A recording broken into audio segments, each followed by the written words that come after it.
Melbourne వేదికగా Bharat Australia జట్ల మధ్య 4వ టెస్ట్ మ్యాచ్ జరుగుతున్న విషయం తెలిసిందే. ఈ మ్యాచ్ లో ఆస్ట్రేలియా అరంగేట్ర ఆటగాడు శామ్ కాన్స్టర్స్, విరాట్ కోహ్లీ మధ్య వివాదం చెలరేగింది. గురువారం ప్రారంభమైన బాక్సింగ్ డే టెస్ట్ లో తొలి రోజు ఆటలో శామ్ ను కోహ్లీ భుజంతో బలంగా ఢీకొట్టాడు.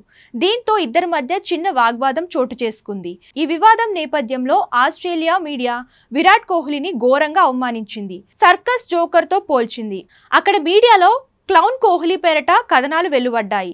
ఇన్నింగ్స్ 10వ ఓవర్ అనంతరం ఈ ఘటన చోటు చేసుకుంది. శామ్ దూకుడుగా ఆడడంతో అతన్ని కోహ్లీ కవ్వించే ప్రయత్నం చేశాడు. ఈ ఓవర్ అనంతరం యువ ఆటగాడు నడుచుకుంటూ మరో ఎండ్ కు వెళ్తున్న సమయంలో ఎదురుగా వెళ్లి కోహ్లీ అతడి భుజం బలంగా ఢీకొట్టాడు.